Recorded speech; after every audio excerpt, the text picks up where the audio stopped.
to receive things from a member of the opposite gender outside the proper context of marriage.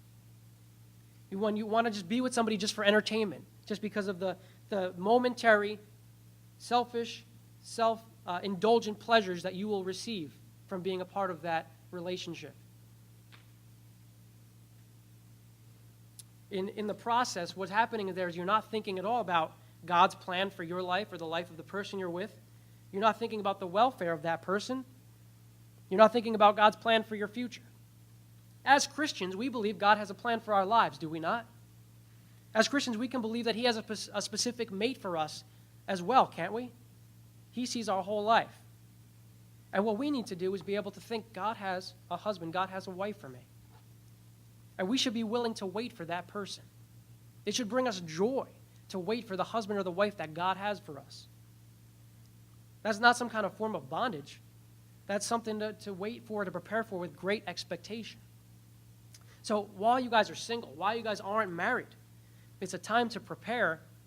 It's also a time to be useful to God while you're single. It's a time to seek God, to get to know God while you are single, to spend time studying the Bible, to spend time in prayer to Him while there isn't that other person in your life. Because one day that person will be there. Who has Judges 17:6?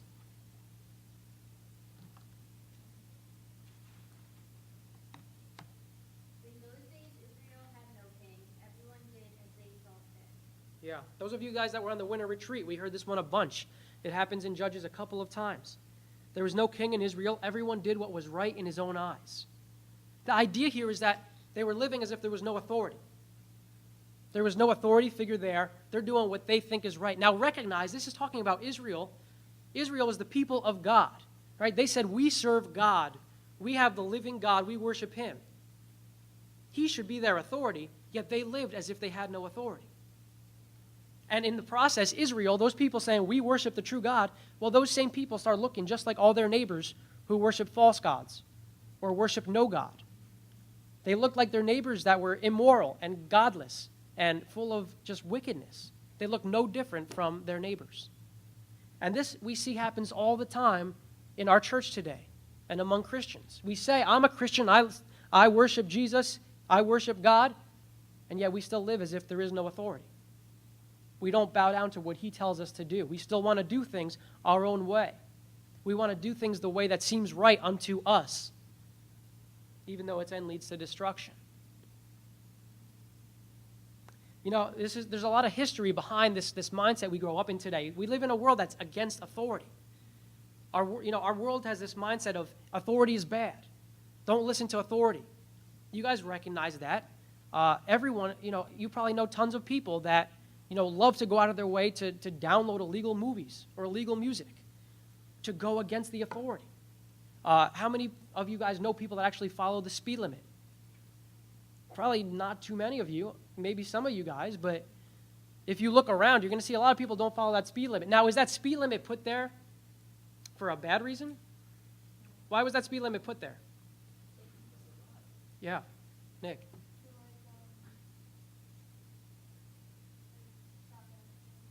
Yeah, to keep people from accidents, to keep people from dying. The speed limit's put there so that we can live, so that we don't die. But how many people just don't even think about the speed limit and they're breaking it every time they get in their car? We live in this anti-authority age. That kind of comes from the 60s and 70s particularly. I mean, people have always been sinful, but particularly in our culture, we had the hippies. Maybe you guys know about the hippies. And their whole thing was like, question authority, test authority. We don't want to follow authority's rules, So now, those were our grandparents and parents, and then we grow up in this world that already has that mindset of anti-authority. The reality is authority is a good thing. To have people tell you how to do things for your own benefit, if you would follow through with that, it's a good thing. Think about cops. If you're driving and you're breaking the speed limit and you see a cop, what do?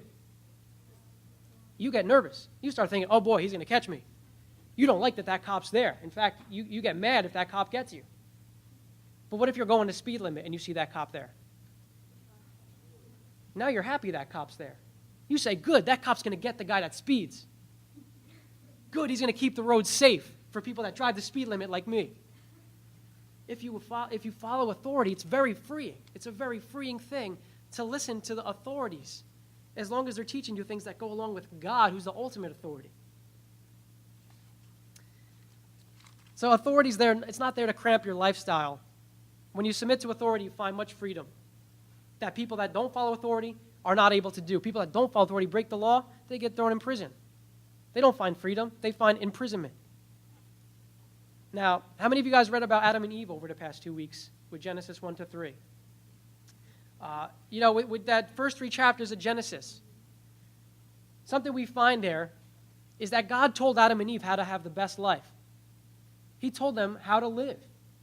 Adam and Eve were put on earth, and there was no sin in the world. There was no evil. There was no wickedness. There was no death. They had a perfect relationship with God. It was basically like heaven for them. They had it all. There was nothing sin. So no one was ever crying. No one ever had their heart broken. Everything was great. And God said, do this. Don't eat from the tree of the knowledge of good and evil. Just don't do that, and you guys will live. And what's Satan do? Satan comes along as a serpent. He says, you guys got to try that out. You guys got to try that apple. You got to try that fruit from that tree. Don't listen to what God said. Don't listen to the authority. You got to experiment. It's the idea of live and learn, right? Everyone says you got to live and learn. You got to experiment. The reality is, God says learn and live. Learn what God has to teach you in His Word, and you can live freely. But instead, so many people, high school years, college years come along, they say, well, I got to experiment. Those are the years to try things out. Those are the years to experiment. No, God's already told you that experimenting is going to lead to disaster. If you listen to Him and do things His way, you'll find much joy in the process. Who here has Hosea 4:6? Hosea 4:6, can you read that for us? You have destroyed my people by failing to acknowledge me. Because you refuse to acknowledge me, I will reject you as my king. Yeah. Because you reject the law of your God, I will reject you. Yeah. The beginning of that verse. Another translation says this, my people are destroyed for a lack of knowledge. We've talked about this verse before, but it applies so much to dating and marriage today. So many people, that even Christians, they still want to do things their own way. Even though they say, I follow God, but I want to do things my way. I want to do dating my way still. Don't want Jesus to be Lord of that area of my life. I still want to do dating how I want to do dating. That was me for years. I claim to be Christian, but don't let Jesus touch the way I do dating. I still want to be with that girl and do things that go against what God says. So don't let Jesus interfere with my dating, but I'll go to church and I'll read the Bible in the morning. But don't let Him be Lord of every area of my life. No, He wants to be Lord of every area.